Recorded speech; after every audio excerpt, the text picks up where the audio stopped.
घृष्णेश्वर ज्योतिर्लिंग भारत के दक्षिण प्रदेश के देवगिरी पर्वत के निकट सुकर्मा नामक ब्राह्मण और उसकी पत्नी सुदेश निवास करते थे। दोनों ही भगवान शिव के परम भक्त थे, परंतु उनको कोई संतान नहीं थी।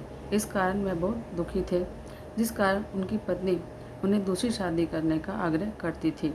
अतः पत्नी के जोर देने पर सुकर्मा ने अपनी पत्नी की बहन घुष्मा के साथ विवाह कर लिया। घुष्मा भी भगवान शिव की अनन्य भक्त थी और भगवान शिव की कृपा से उसे एक पुत्र की प्राप्ति हुई। पुत्र प्राप्ति से घुष्मा का मान बढ़ गया, परंतु इस कारण सुदेश को उससे ईर्ष्या होने लगी।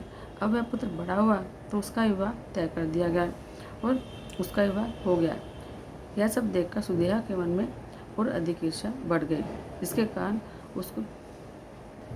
उसने पुत्र का अनिष्ट करने की ठान ली। और एक दिन रात्रि में जब सब लोग सो गए, तब उसने घुष्मा के पुत्र को चाकू से मारकर उसके शरीर के टुकड़े टुकड़े कर दिए और उन टुकड़ों को सरोवर में डाल दिया, जहाँ पर घुष्मा हर रोज पार्थिव लिंग का विसर्जन किया करती थी। शव को तालाब में फेंककर वह आराम से घर में आकर सो गए। रोज की भांति जब सब लोग अपने कार्य में व्यस्त हो गए और नित्य कर्म में लग गए, तब सुदेहा भी आनंदपूर्वक घर के कामकाज में जुट गई। परंतु जब बहू नींद से जागी तो बिस्तर को खून से सना हुआ पाया और मांस के कुछ टुकड़े दिखाई दिए। यह भयानक दृश्य देखकर व्याकुल होकर वह अपनी सास घुष्मा के पास जाकर रोने लगी और पति के बारे में पूछने लगी और विलाप करने लगी। सुदेहा ने भी उसके साथ विलाप में शामिल हो गई और ताकि किसी को पता न चल सके और उस पर कोई संदेह न करे। बहू के क्रंदन को सुनकर घुष्मा जरा भी दुखी नहीं हुई और अपने नित्य पूजन व्रत में लगी रही। वह सुधर्मा भी अपने नित्य पूजा कर्म में लगे रहे। दोनों पति पत्नी भगवान का पूजन भक्ति के साथ बिना किसी विघ्न चिंता के करते रहे। जब पूजा समाप्त हुई तब घुष्मा ने अपने पुत्र की रक्त से भीगी शैया को देखा। यह विभत्स दृश्य देखकर भी उसे किसी प्रकार का विलाप नहीं हुआ। उसने कहा कि जिसने मुझे पुत्र दिया है वही शिव उसकी रक्षा भी करेंगे। वह तो स्वयं कालों के विकाल हैं, सत्पुरुषों के आश्रय हैं और वही हमारे संरक्षक हैं।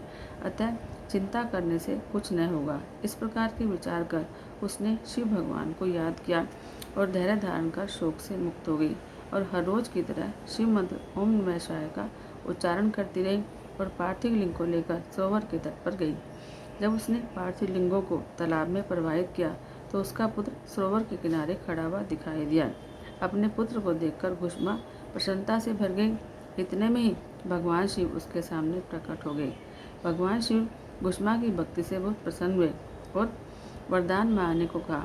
भगवान ने कहा यदि वो चाहे तो वो उसकी बहन को त्रिशूल से मार डालें, परंतु घुष्मा ने श्रद्धापूर्वक महेश्वर को प्रणाम करके कहा कि सुदेहा बड़ी बहन है, अतः आप उसकी रक्षा करें, मुझे क्षमा करें।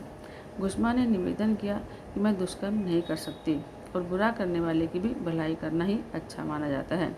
अतः भगवान शिव घुष्मा के भक्तिपूर्ण विचारों को सुनकर अत्यंत प्रसन्न हो उठे और कहा कि घुष्मा तुम कोई और वर मांग सकती हो। घुष्मा ने कहा कि हे महादेव, मुझे वर देना ही चाहते हैं तो लोगों की रक्षा और कल्याण के लिए आप यहीं सदा निवास करें। और घुष्मा की प्रार्थना से प्रसन्न होकर महेश्वर शिव जी ने उस स्थान पर सदैव वास करने का वरदान किया और तालाब के समीप ज्योतिर्लिंग के रूप में वहाँ पर वास करने लगे और घुष्मेश्वर के नाम से प्रसिद्ध हुए।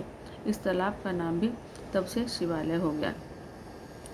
बोलो शंकर भगवान की जय। हर हर महादेव।